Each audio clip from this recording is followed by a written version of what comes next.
Well, hello, everybody. I'm here with Chenoa Stock, who is a Mission CoWorker serving in Peru with her family.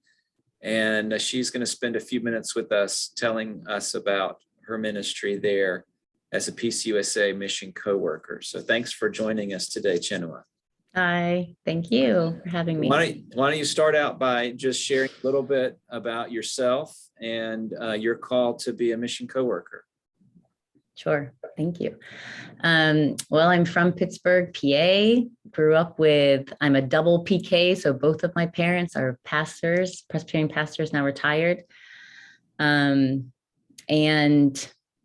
grew up and decided around college to experience another culture. My parents always decided they want all their kids to experience another culture before graduating college. And so I did that in Africa, loved being abroad, which led me to then participate in the Young Adult Volunteer Program of the Presbyterian Church, the YAV program, and served in India and taught English there, which then opened doors to then serve with the Joining Hands Network in Sri Lanka, which is a network that brings community groups and denominations and secular groups together to address root causes of systemic issues of water, of food, of trade, of climate change, of all of these bigger issues in our world that we share.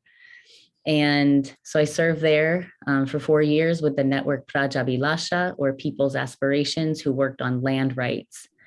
And then as I finished there, doors opened to then go to Bolivia to serve with the Joining Hands Network there. Served there for 8 years with the Joining Hands program called Uma Vida, Joining Hands for Life. And their focus was really on water contamination or water rights, environmental justice due to affected communities affected by mining contamination. And then as that partnership kind of took another turn, my husband and I were asked if we would want to serve in Peru, which is right next to Bolivia and South America there, with an accompaniment program called Perusa. And that basically is this bridge of communication for churches who want to come down and visit and be and share in partnership with our partners in Peru. So. Perusa is Peru and USA together. Yeah, someone was clever. It was not me, but someone was clever. Well, can you tell us a little bit about the ministry there in Peru and what it's like with Perusa? Maybe a couple of your top priorities or areas of ministry that are meaningful to you? Sure. So as I said, so Perusa is this accompaniment program, but we really look at it as this bridge, bridge of partnership, bridge of communication between our global partners in Peru and then U.S. congregations like yourselves. So before the pandemic, we really were looking at connecting our global partners with U.S. churches, mostly through mission experiences. That means bringing churches to Peru and being part of that logistical, like being part of the partnership, but also the logistical part of hotels and transport and interpretation and just all of that. And so some trips might look like projects. We had a medical campaign where there were doctors and nurses that came and were in a community that did not have in the rural communities that did not have as much access, to medical care. Or there have been CPR kind of medical side, but also just building things that a seminary, a Bible institute needed help building a wall or taking out rocks or planting something for the land. So really these mission experiences can look like many different things. Our biggest thing really depends on the partner's needs, the partners, what they're struggling with, what are their challenges, and then also the gifts that the U.S. congregation brings. Because in Peru, where we work, at least in the Cusco, kind of the Andes, semi-Andes regions or higher regions, not everyone can travel to those altitudes. So we just kind of have to match, where the U.S. partner can work and be in their gifts with the gifts and the needs of our global partner. And so that was really the focus before the pandemic. Now, as the pandemic has come, as we all have, we've shifted. And our ministry has really just been this, as it was before, but just even more so, constant communication with our partners, knowing their struggles, knowing their challenges, accompanying them through that, recognizing their gifts, giving them a voice.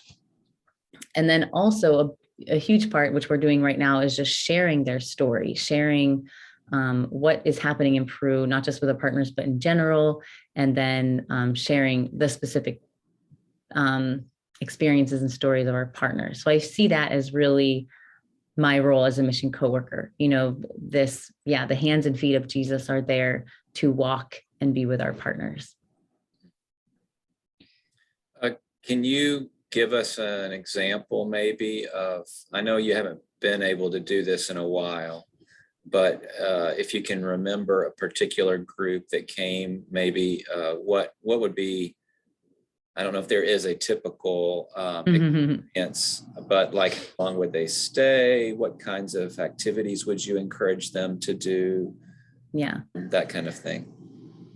Well, I can say our two partners in Peru are, again, with Joining Hands. There's a Joining Hands network in Peru, which are about 8 groups, again, who are churches, denominations, as well as secular groups and non-government organizations who are just, doesn't matter what you believe, we just all believe that we need to care for creation and care for God's people. And that's what brings us together, and to address these issues where the marginalized are affected.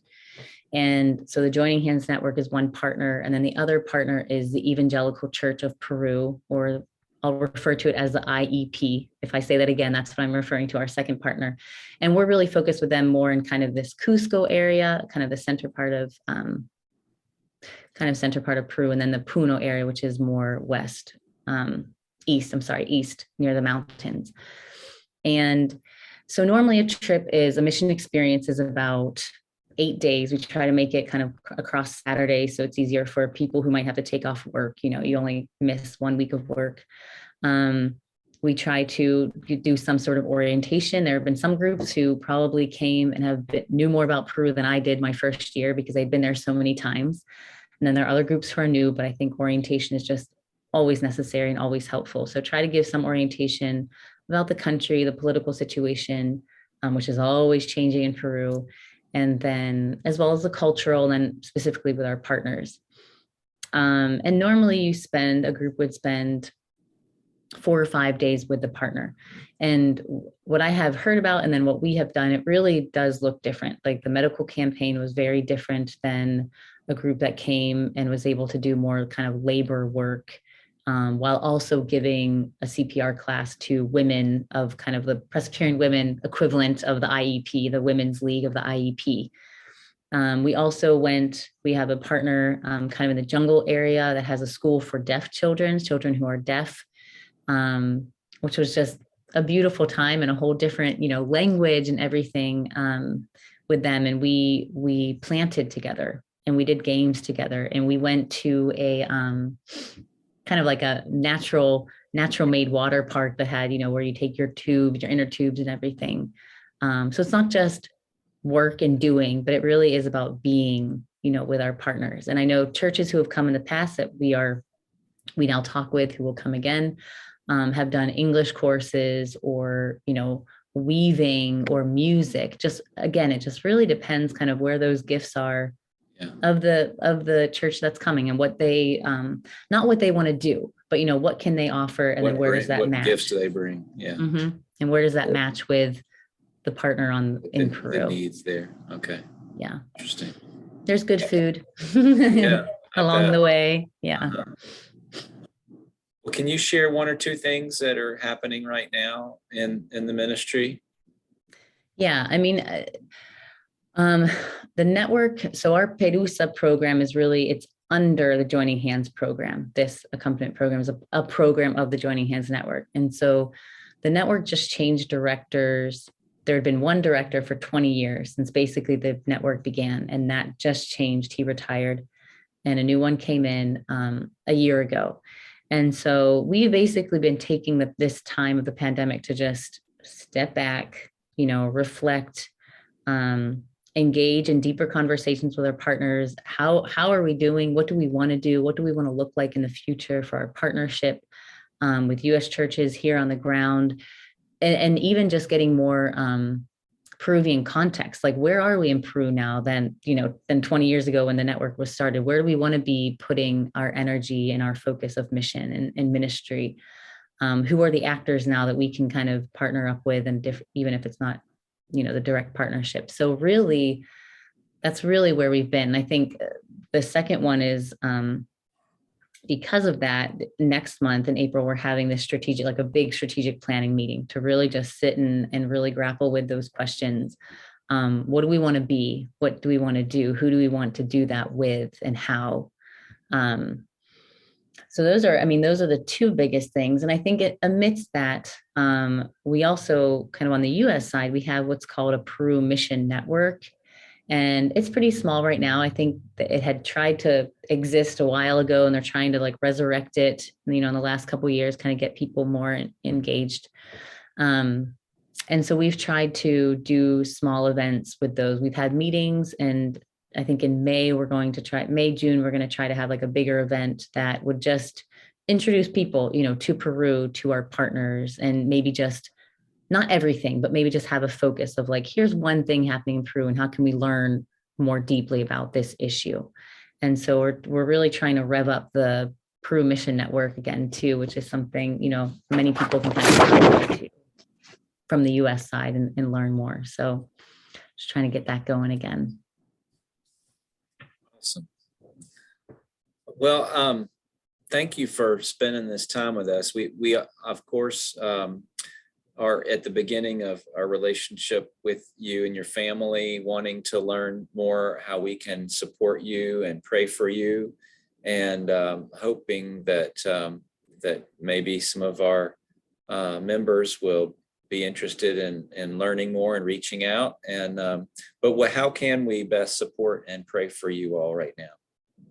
Yeah, thanks. I didn't say that in the beginning, but yeah, I'm married to a Bolivian who I met in my service in Bolivia, Jose.